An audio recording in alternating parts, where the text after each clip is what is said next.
Hello friend, welcome back to Coming Cool Water Creature World. Remember to subscribe my channel and turn on the bell. Today, I would like to invite you into my Asian Arowana world and go through with me the journey of how the beautiful dragonfish is born from an egg until a baby fish and how it is treated until you bring them home. Let's go to their place of birth to explore their life cycle now.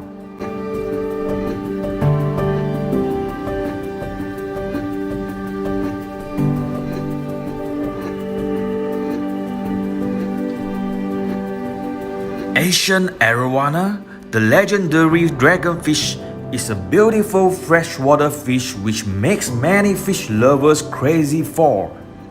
It is commonly believed that Asian Arowana is a spiritual water creature which can bring good luck to its owner. Being such a special fish, the breeding process of Asian Arowana is also very special, which is totally different from other fishes. The Asian Arowana is a kind of oviparous fish. They are like other fishes, they lay eggs too. However, the special part of the breeding is that after the eggs laying process is completed, the male Arowana fish will pick up the eggs and hold them inside its mouth. Guys, don't misunderstand that it is eating the eggs. In fact, the male Arowana is using its life to protect and take care of his babies. After he keeps the eggs in his mouth, he has prepared not to take in any food for at least 30 to 50 days until his babies can swim on their own. You may ask why he holds the eggs in the mouth. Does he use his mouth to protect the babies from the enemy? Or there is special nutrition inside its mouth? The first purpose of this behavior is to protect the eggs from the enemy, but this is not the only purpose. Let me tell you the next important purpose of what the male Arowana is doing with the eggs. The male Arowana actually creates an incubating environment for the eggs to hatch. After the eggs successfully hatch inside the male Arowana's mouth, the body of the embryo will still be attached with the egg yolk. The egg yolk serves as the source of food for the embryo.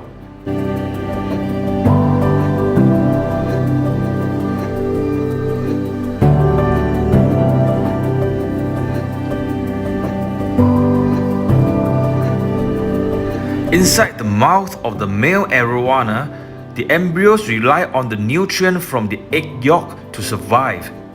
The nutrient inside the egg yolk is delivered in the liquid form to its body through the nutrient delivery tube.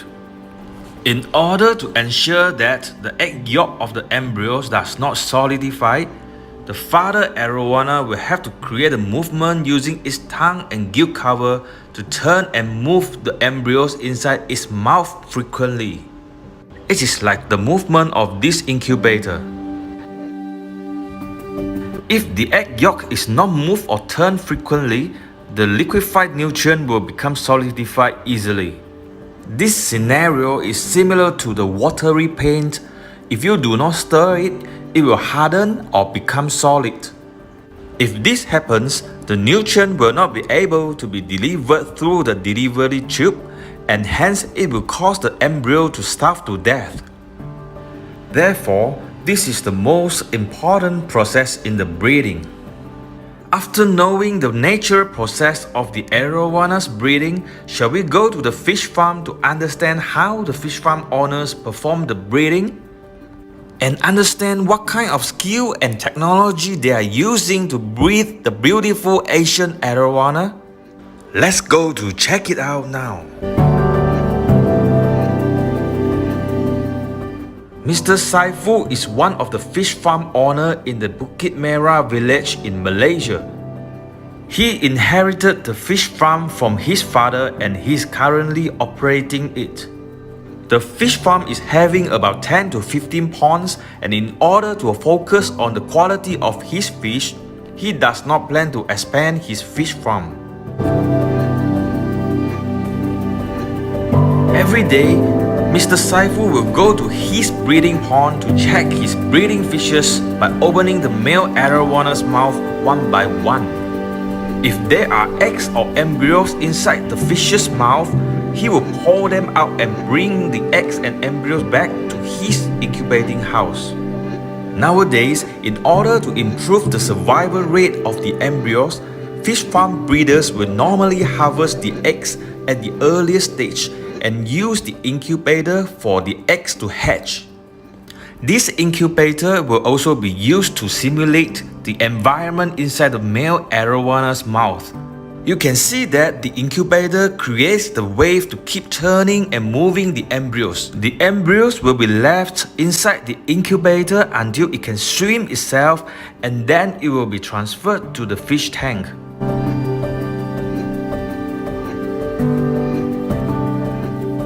Today, Mr. Saifu is very lucky. He managed to harvest 30 over embryos from one of his arowana. Let's have a look at how Mr. Saifu collects his harvest.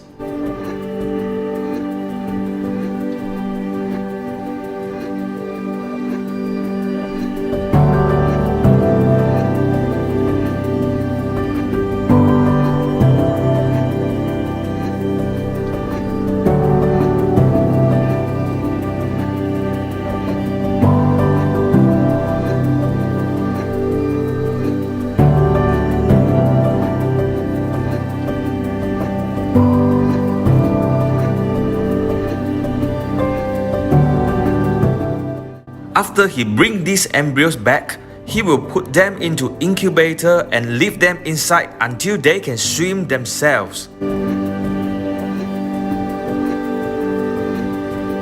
Let's have a look at how the embryos are being treated in the incubator.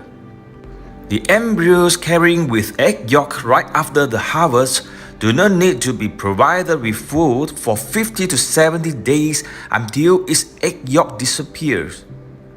Once the baby arowana can swim itself stably and grows until about 4 to 5 inches, the fish farm operators will inject a microchip into its body and provide a birth certificate for it. Microchip injection for arowana is the standard procedure of arowana fish farming, and it is recognized as the mandatory process for every legalized fish farm. When you buy an arowana, do not forget to use scanner to scan its body and verify the data in the arowana's birth certificate. Every arowana seller or breeder will have a scanner on hand. As long as you have the scanner, you will be able to trace the origin of your arowana.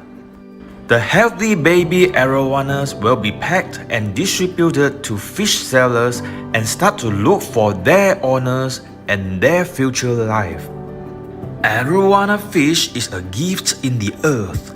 Everything in its life is so inspiring and beautiful.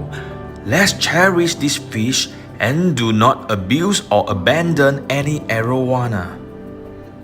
We have reached the end of the video. If you like my video, help me share to every fish lovers and your friends. Thank you and see you again.